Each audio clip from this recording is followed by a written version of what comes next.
Hola, ¿qué tal amigos y amigas? Lluvias de bendiciones para cada uno de ustedes. Espero que todos se encuentren bien en el día de hoy, especialmente los venezolanos que están pasando por una dura situación ahora mismo con la dictadura de Nicolás Maduro. Bueno, señores, prepárense. Ya si fue verdad que le llegó el fin al dictador de Nicolás Maduro. Tiene que ver este video hasta el final, porque las informaciones en el día de hoy vienen fuertes. Tiene que compartir, comentar, para que así le llegue a más personas y podamos de una vez derrocar al dictador de Nicolás Maduro. Así que quédate hasta el final para que te dé cuenta de todos los detalles. Ok, Diosdado, esto es contigo. Contigo y el grupetín ese de malandros que te acompañan, ¿no?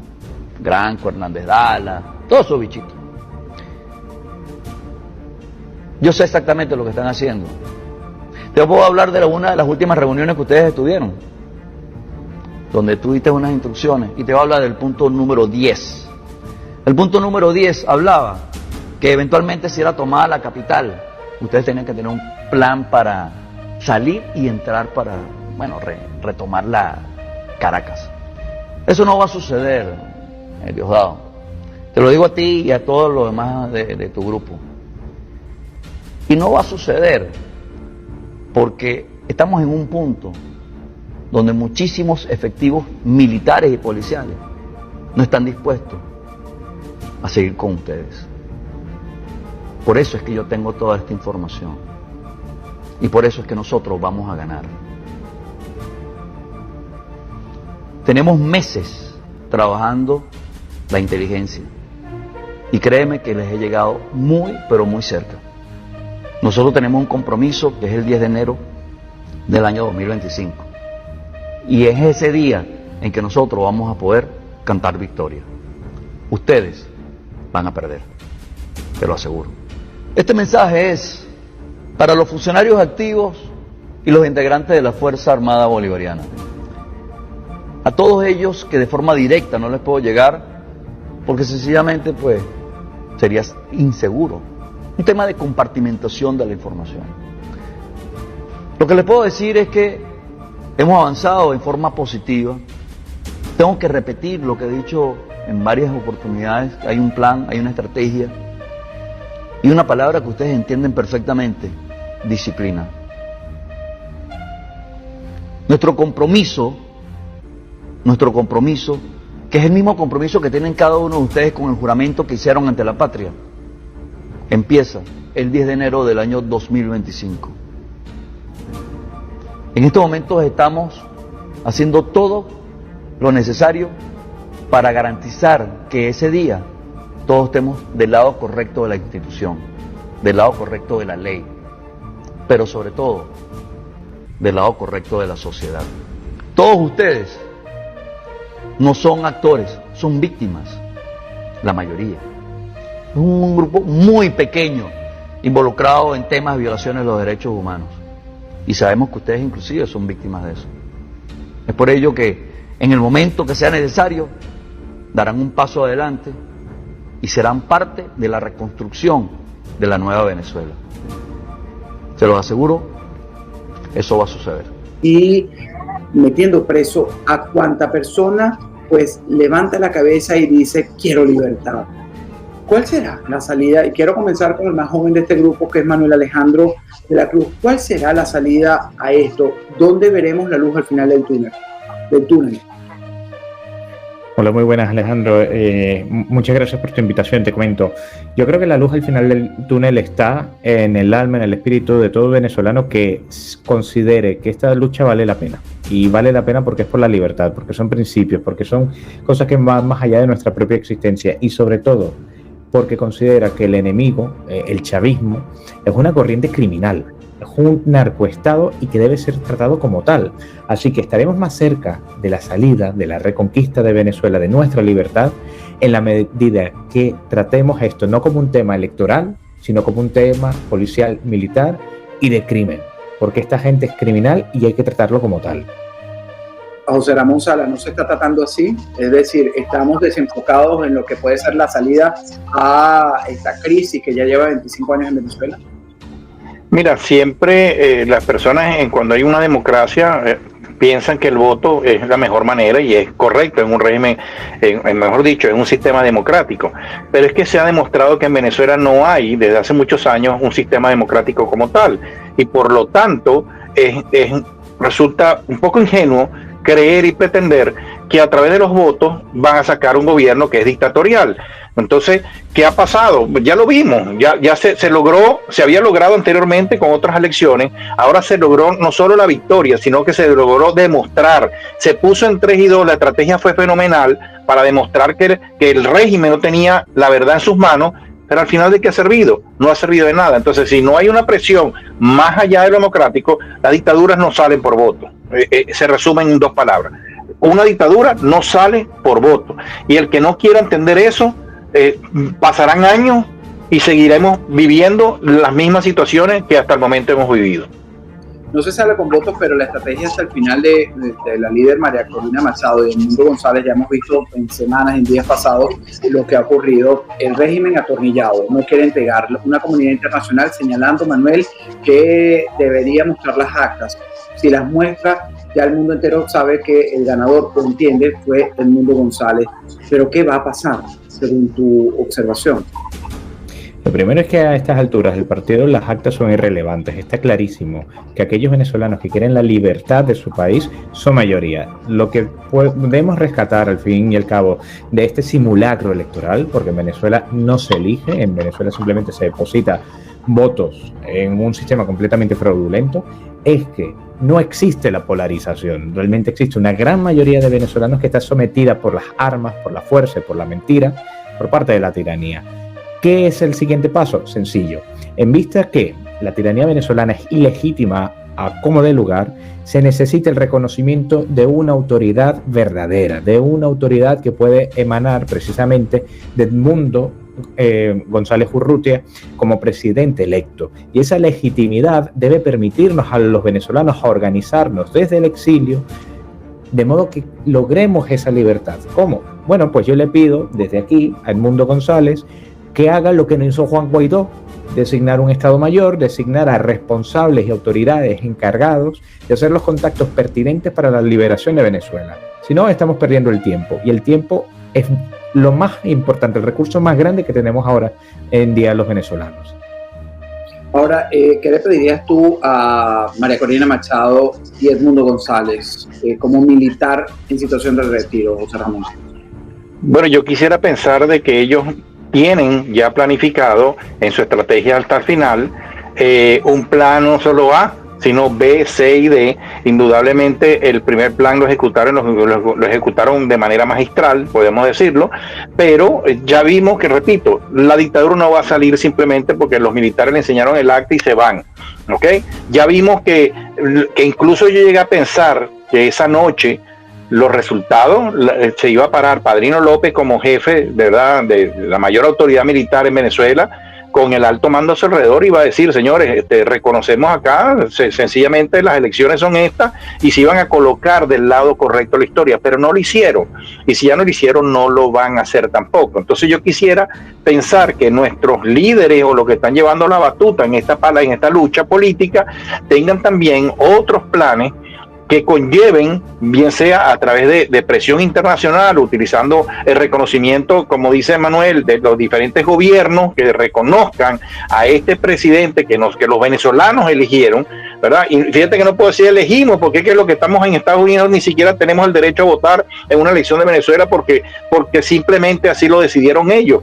Entonces, hay una serie de violaciones de los derechos básicos fundamentales que tiene toda persona, de los que viven adentro y los que viven afuera, que necesitamos mantener la esperanza, pero necesitamos que las naciones que reconozcan y que son aliados y que reconozcan la lucha por la independencia que está buscando Venezuela, nos ayuden y se quiten la venda de los ojos, porque pareciera que esto es una lucha de arar en el mar, estamos como arando en el mar y simplemente no avanzamos, no vamos a más ningún otro lado, porque tenemos unos militares que están oprimiendo al pueblo, que están disfrutando de las mieles del poder y le han dado la espalda al pueblo venezolano, y tenemos la comunidad internacional que se pone una venda en los ojos o sencillamente voltea la cara para un lado. Entonces, cuando se sienten presionados y dicen, bueno, sí, reconocemos, pero ¿hasta dónde llega ese reconocimiento? donde hay una presión verdadera que sirva para poder ayudar a salir del problema que tenemos. Nosotros tenemos un problema muy grave y Venezuela es un país que históricamente ha abierto los brazos a un montón de personas que fueron, cuando sobre todo después de la Segunda Guerra Mundial, fueron a Venezuela como un destino preferido para ellos después de Europa, que quedó destruida a raíz de esa guerra. Y se fueron muchos de ellos con un dólar en el bolsillo, sin tener familiares, y lograron levantar su familia, y ya sabemos toda la gran obra que hicieron esos extranjeros en Venezuela. Entonces, ¿dónde están los países para que nos ayuden en esta situación? Es la pregunta que yo tengo. Y quisiera pensar que hay unos planes B, C y D. ¿Y no los hay, Manuel? Por lo que veo, no. Yo desearía pensar que sí. Hay una esperanza, y la esperanza es que las respuestas de carácter, digamos, armado, de fuerza mayor, se tienen que hacer desde el secreto, desde la discreción total. Sin embargo, yo creo que si había que hacer algún tipo de fuerza mayor, algún tipo de injerencia, de intervención, se tenía que hacer el mismo día de las elecciones.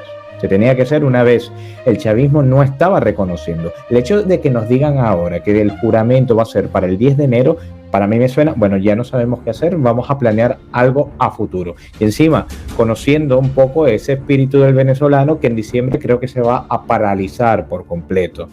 Así que no podemos delegar en una dirigencia opositora que probadamente se ha demostrado insuficiente, por no decir patética, en la libertad de Venezuela. Debemos crear nosotros ese plan B y ese plan C. Y lo que tenemos que hacer es presionar, exigir a aquellos que tienen la voz cantora, aquellos que tienen la capacidad de mover gobiernos e influencias, como lo es ahora mismo Edmundo González, para que designe a esas personas o a esas organizaciones capaces de pedir ayuda, capaces de solicitar lo que se necesita. Porque al fin y al cabo, si estamos enfrentando a un gobierno de malandros, pues ellos no respetan otro lenguaje que el de la fuerza, pero ahora no hacen otra cosa que reírse de nosotros, porque no representamos ningún tipo de amenaza. Ellos están plácidamente durmiendo la siesta, mientras que nuestros hermanos en lucha están tras la prisión, en las rejas, en la tumba, tras torturas, y eso no se puede permitir. Ahora, José Ramón, fíjate que en toda esta ecuación, por ponerla de un lado, de la oposición, del liderazgo opositor, el régimen, sabemos que lo que quiere es perpetuarse en el poder. Pero ¿qué está faltando? ¿Qué le está faltando a esa oposición? Y que nos está faltando a nosotros como ciudadanos, que pudiéramos hacer y colaborar en una mancomunidad para lograr el cambio. Mira, cuando un pueblo se decide a ser libre y verdaderamente lo internaliza, no hay fuerza capaz de detenerla. En los Estados Unidos tienen el ejército más poderoso del mundo, y la cantidad de americanos en armas no es suficiente para detener el pueblo si quisiera. Y te estoy hablando del ejército más poderoso del mundo, que no es el caso de las Fuerzas Armadas de Venezuela. Entonces, ¿qué pasa?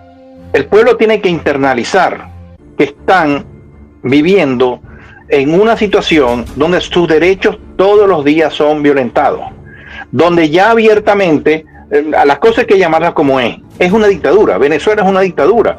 Entonces la gente no quiere darle el nombre a las cosas como son.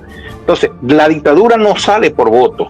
Las personas tienen que entender que tampoco van a salir del poder porque sencillamente votaron o porque sencillamente hay una presión internacional leve, ¿ok? Entonces tiene que primeramente el venezolano entender y poner de un lado los intereses personales, y esto va con la oposición y va con el venezolano de a pie, para que entonces ellos decidan buscar el cambio y encender esa mecha de libertad que se necesita. Los militares que están adentro son militares que se han metido a una carrera militar de un gobierno que tiene más de 20 y pico de años mandando, donde ya sabemos cuál es el papel de los militares en la sociedad venezolana actual, y no es necesario volverlo a decir.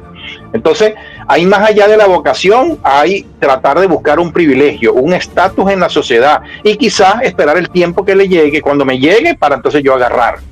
Entonces, no es el militar de carrera que había antes, que podía en algún momento, como pasó con nosotros el 11 de abril de 2002, que nos pusimos del lado correcto de la historia. Entonces ahora hay que estimular a esos militares que se den cuenta que ellos se tienen que poner e inclinar hacia el lado del pueblo, porque si no el pueblo se los va a llevar por delante, como se va a llevar a ese gobierno que los tiene oprimidos.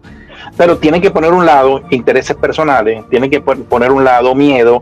Es fácil decirlo desde el exterior, es difícil vivirlo allá, sobre todo con un régimen dictatorial como el que hay, que utiliza todos los recursos del Estado para atemorizar, y cada minuto que pasa es tiempo ganado para el madurismo, ¿ok?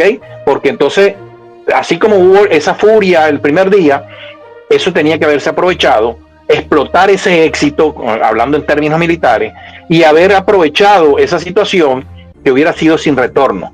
Pero cuando agarramos, nos cansamos, o hay líderes que no convocan definitivamente como debe ser, entonces vienen las cuestiones, el gobierno toma tiempo, el gobierno retoma el control, y el gobierno tiene todo el aparato represor a su mano para poder controlar la situación. ¿Qué, Manuel, de este análisis que está haciendo José Ramón, mejor dicho, crees que realmente sea desacertado o coincides 100% con él? Es decir, el papel que hemos tenido como ciudadanos, el papel que hemos jugado para mirar lo que está pasando en nuestro entorno, ¿qué le agregarías, mejor dicho? Vale, vamos por parte. Primero, yo recuerdo que cuando en el 2013, en el 2014 empezamos a salir muchos universitarios a las calles de forma contundente, logramos atemorizar en cierto sentido a la tiranía, porque ellos tenían un proyecto nefasto que ya la gente no se acordará de eso, que se llamaba Estado Comunal. Lo tuvieron que echar para atrás. Sin embargo, estuvimos tan cerca de la libertad que tuvieron que hacer uso de todos esos falsantes, de todos esos tarifados por el chavismo, como Henry Ramos Alup y compañía, que empezaron a jugar al debate y al diálogo con el chavismo y apaciguar la calle. Está clarísimo que si queremos la libertad de Venezuela debemos hablar de una resistencia sin cuartel y continua. La protesta no se puede ir nuevamente a sus casas, se tiene que mantener en las calles. Número 2. Estoy completamente de acuerdo en el sentido de que al militar venezolano, al hombre de armas venezolano, se ha abandonado por parte de la sociedad amante de la libertad. ¿Por qué? ¿Cuál es el estímulo que hoy en día tiene el hombre de armas venezolano? 1. Ser abandonado como fue Óscar Pérez y el resto de los mártires del Junquito. O 2. Ser abandonado nuevamente en las cárceles venezolanas como a los militares que fueron injustamente sometidos a prisión y a torturas terribles por ese invento del golpe azul y demás causas que le han inventado a los militares patriotas, a los auténticos patriotas, a los que defienden la soberanía nacional frente a la injerencia cubana, China y Rusia. Por lo tanto, debemos crear un auténtico estímulo a los pocos hombres de armas decentes que quedan en el país, y eso se hace buscándolo desde el exterior. Yo creo que en lugar de perder el tiempo haciendo un crowdfunding público para contratar no sé a quién a que haga la libertad de Venezuela, los que estamos en el exterior deberíamos hacer todo lo posible para, 1, legitimar opciones de fuerza acompañadas por países amigas de la libertad de Venezuela, y 2, recaudar dinero, sí, pero para financiar a los familiares de todos esos héroes venezolanos que son mártires, ya sea porque por su lucha libertaria terminaron en la tumba o en prisión. Son los grandes abandonados por parte de la oposición oficial, y yo creo que es gente que merece nuestro respaldo. Es fundamental esto también. Para terminar, el único punto en que yo podría diferir en los términos de José Ramón es en el uso de dictadura. Yo no considero al chavismo una dictadura. Una dictadura, desde una perspectiva politológica, es un gobierno de fuerza que incluso puede utilizarse para poner orden en tiempos de caos. Es una tiranía porque es intrínsecamente perversa. Las dictaduras per se no son negativas, las tiranías todas, absolutamente todas son perversas. De hecho, si el chavismo fuese una dictadura, a lo mejor se pudiese llegar a negociar con ellas, como se hizo con el gobierno de Pinochet, que fue una dictadura, pero que se llegó a ciertos acuerdos. Con el chavismo esto es imposible. El chavismo no tiene ningún tipo de decencia, decoro ni amor por la patria.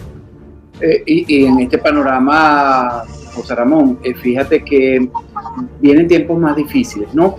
Pero quiero aprovechar antes de explayarnos un poquito en la geopolítica y cómo estamos ubicados dentro de elecciones en Estados Unidos, las guerras que hay en el otro lado del mundo, etcétera. Te voy a preguntar por esto que adelantó Manuel, ¿no? Estas iniciativas que se están tomando de manera privada desde Estados Unidos, quiero explicarlo aquí en Radio y Televisión Martí, e identifico a mis invitados, a los que nos escuchan, porque este programa también se transmite solo en Radio Martí, es José Ramón Salas, militar en situación de retiro, y está acompañándonos también la analista político y docente Manuel Alejandro de la Cruz desde España. ¿Qué me dice sobre este tema? Mira, no quiero quitarle mérito a cualquier iniciativa que se esté o se vaya a salir del lado privado, pero pienso que los venezolanos somos como el enfermo que está desahuciado, que se aferra a cualquier cosa. Lo mismo que unas estampitas a José Gregorio, que lo mismo a un Cristo, ¿okay? Hablando en términos religiosos. Entonces, la Fuerza Armada venezolana, a pesar de que es una Fuerza Armada que está con un apresto operacional muy bajo, esa Fuerza Armada quizás no tenga la fuerza para poder enfrentar un conflicto bélico regular contra un ejército regular constituido, como por ejemplo el ejército de Colombia, pero es una Fuerza Armada de un montón de gente que tienen armas. Entonces no es fácil armar un grupo, como se quiera hacer ver, un grupo que va a ir a Venezuela a dar la libertad, y mucho menos un grupo donde participen personas que sean exmilitares, que estén en el exilio, porque muchos de esos militares ya el tiempo ha pasado. Yo tengo 21 años en el exilio, entonces ya no soy la misma persona que era 21 años atrás, y por supuesto las dolencias médicas son diferentes. Está el grupo de personas de que la familia les va a poner un parado y les va a decir, mira, pero ¿hasta cuándo? O sea, mira todo lo que hemos vivido hace 21 años porque tú quisiste hacer esto, y fíjate dónde están tus compañeros que te dieron la espalda. Y está el grupo de los que no tienen